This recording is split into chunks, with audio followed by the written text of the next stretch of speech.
Friend, আমি দেবযানী। আমার চ্যানেলে তোমাদের স্বাগত। আজকে আমি নিয়ে চলে এসেছি ক্লাস 7-এর বর্গমূল অঙ্ক। তো চলো দেখা যাক।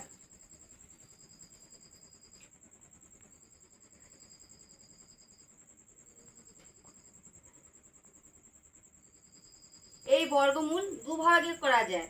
একটা হলো উৎপাদকের সাহায্যে বর্গমূল, একটা হলো ভাগের সাহায্যে বর্গমূল। তো চলো আজকে ভাগের সাহায্যে বর্গমূলটা দেখাবো।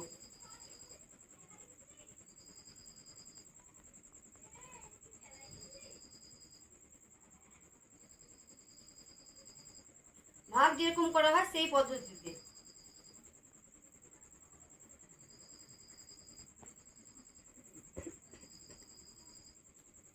যেহেতু বর্গমূল সেহেতু মাথায় মাথায় দাগ দেবো, জোড়া জোড়া দিলাম।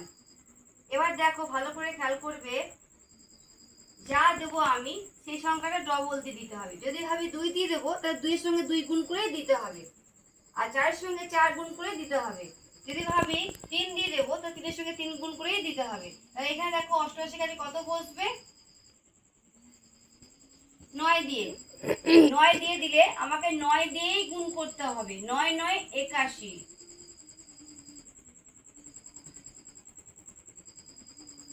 এবার যে ভাগের প্রসেসে যেমন বিয়োগ করতে হয় বিয়োগ করবো। 7 নামালাম। এবার 3 6।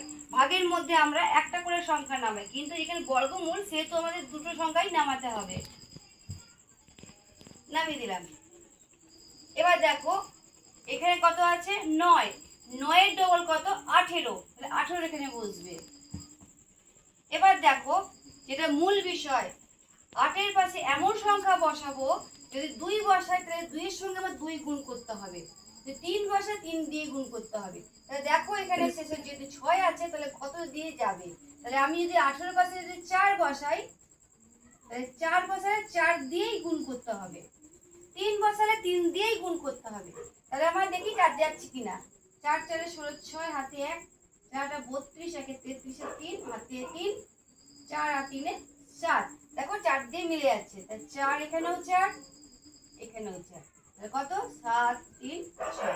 তো ভাগ যেমন মিলে গেল, কাটা চিহ্ন। এবার দেখো আমাদের বলতে গেলে বোঝাবে কোনটা ভাগফল, ওপরের সংখ্যাটাকে। তাহলে এখানে কি লিখবো? নির্ণেয় বর্গমূল।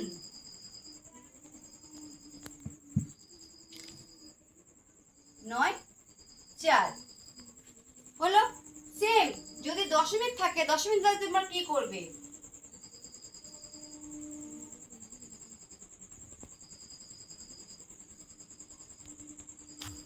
হলো। এবার দেখো সেম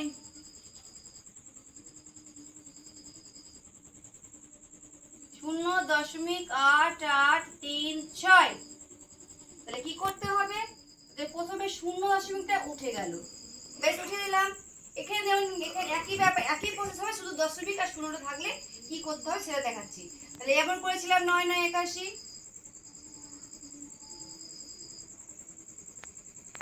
হলো, বিয়োগ। এবার একই প্রসেস, 9 এর ডবল কত? 18। 0 এখানটা কত আছে? 0 যেমন আছে এমন বসুক, কারণ বাঁ দিকে 0 থাকাও যা, না থাকাও তাই, যেহেতু দশমিক আর 0 বসাচ্ছি না। তাহলে কত হচ্ছে এখানে? 4 4 গেছে।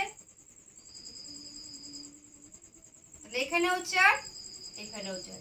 তাহলে কি হলো? বর্গমূলটা 0.94।